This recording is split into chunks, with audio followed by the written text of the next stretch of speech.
idea that I hope Trump reaches out to those moderate Republicans. He's not going to. You know why? First, it's not in his nature. But secondly, they're going to vote for him anyways. Look at 2016. Hillary Clinton, and this is going to be a theme that we're going to come back to. Hillary Clinton in 2016 going after those moderate Republicans. They're really going to not vote for Trump, and they're going to vote for her instead. Did not work out. They voted for Trump. Democrats win when they get young voters out to vote, when they get people who don't normally vote out to vote, when they get disillusioned people out to vote. That's when Democrats win. Republicans are always going to have Republican voters. Republican voters are not going to vote for Republican light over the actual thing. So that is the lesson here.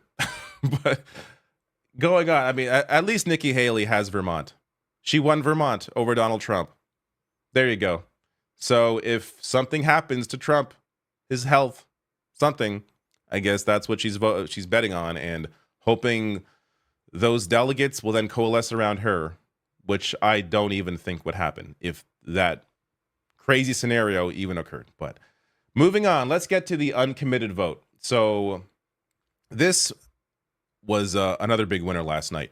I covered last week when Michigan voted 101,000 people voted uncommitted in the Michigan primary, sending a real message to Joe Biden that he is too aligned with the far right-wing Israeli government. That's why there's this campaign around, in case you didn't watch last week's video, there's a campaign around the uncommitted vote for Democratic voters to vote for that in these primaries, to send a message to Biden that he is too closely aligned with the far right-wing Israeli government as they are committing a genocide. And last night, to the surprise of many, uncommitted did arguably better than even in Michigan. So in Minnesota in particular here, with 45,000 voters, or almost 46,000 voters, and 18.9% of the vote, which is higher than the percentage from Michigan.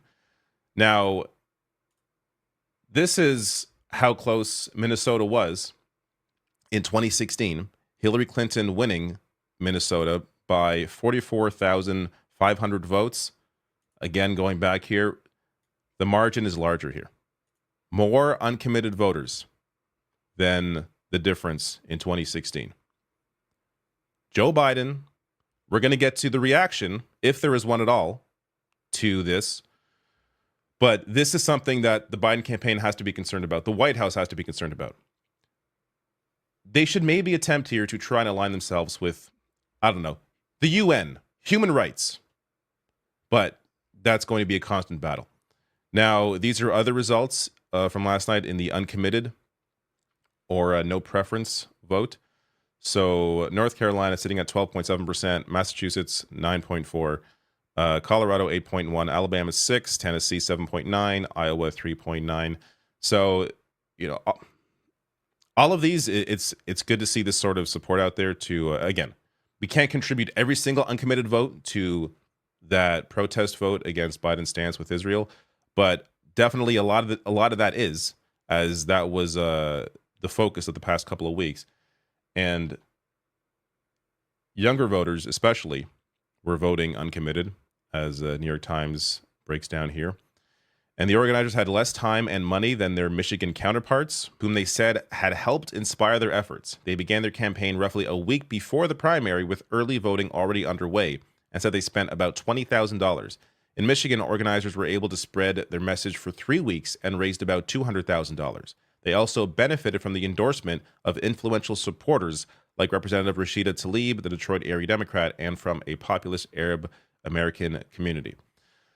So, as well as others, again, I broke a lot of this down last week, but the fact that Minnesota had a week of this, a week of pushing for this campaign, and they got 18% of the vote.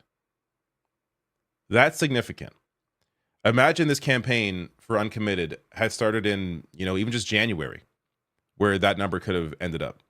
So this goes to showcasing how many potential voters there are for Democrats in November if all they do is reach out to them and actually try and have some standards when it comes to human rights laws and human rights generally. But this is the big disaster for Biden right now, and it's an issue that they can't ignore. I will get to if they are or how they are reacting to it.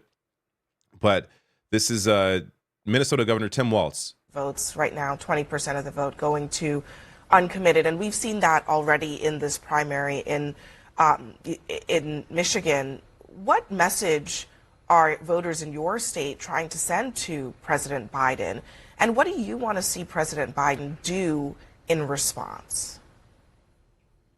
Yeah, look, they're engaged. We're really proud in Minnesota. Civic responsibility. We have some of the highest voter turnouts. These are voters that are deeply concerned, as we all are. The situation in Gaza is intolerable. And I think trying to find a solution, a lasting two-state solution, certainly the president's move towards humanitarian aid and asking us to get to a ceasefire, that's what they're asking to be heard. And that's what they should be doing.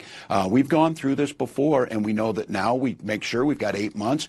We start bringing these folks back in. We listen to what they're saying. That's a healthy thing that's happening here. But I would note that that the former president lost twice as many votes here in Minnesota to Nikki Haley. And I've seen some of these exit polls out of North Carolina and others. 80% of folks said they're not voting for him who voted for Nikki Haley. We'll get these folks back. I think it's take them seriously. Their message is clear that they think this is an intolerable situation and that we can do more. And I think the president's hearing that.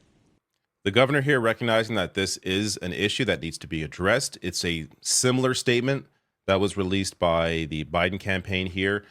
New York Times, writing the Biden campaign, which has tried to downplay the significance of the uncommitted efforts, issued a statement early Wednesday about the Minnesota results. Quote, "The president believes making your voice heard and participating in our democracy is fundamental to who we are as Americans," said Lauren Hitt, a campaign spokeswoman.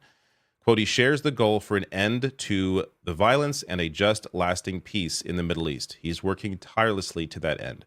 So this is as far as they've gone in any sort of reaction to either from Michigan or from last night's results. Compare this statement from a campaign spokeswoman to the reaction to Nikki Haley dropping out, where Joe Biden has a personal statement, 3 paragraphs, trying to court Nikki Haley voters. This is 2016 all over again, doing more to try and court right-wing voters who largely are not going to vote for you instead of trying to get your own base to vote for you. But I don't know. Let's see the reactions from Republican voters, Nikki Haley voters. I'm sure Nikki Haley dropping out, now they're going to back Joe Biden. What made you switch from Trump to Nikki Haley? The man is a lunatic, and I think he's terrible for the country. What are you thinking about when you say that? Just that he lies, he cheats, he's bankrupted millions of businesses and people, and I don't see anything good about him. Let me ask, if Donald Trump is the nominee in November, do you support Joe Biden over Donald Trump?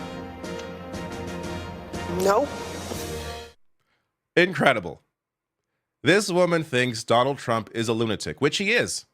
Thinks he's terrible for the country, which he is. She still won't commit to voting for Joe Biden. This is the Republican voter.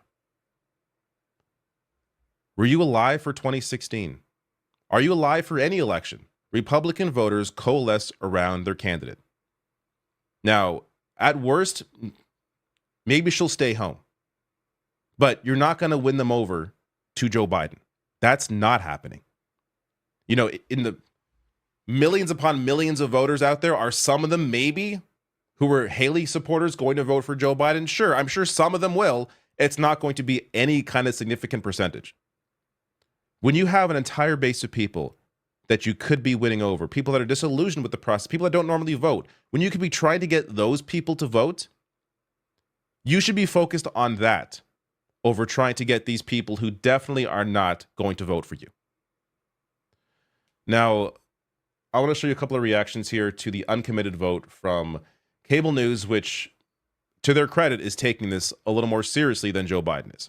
That's healing that has to be done. Now, are progressives going to vote for Donald Trump? I would say 99.9% of the cases, probably not. But we talked about this a bit earlier. If you stay home or you vote third party, you know, especially in a close battleground state, and I don't know that Minnesota will be one, but Michigan will be, Wisconsin will be, Pennsylvania will be, Georgia will be, Arizona will be, Nevada will be, and potentially, throw a North Carolina, Virginia, or Minnesota in there if that's where we end up.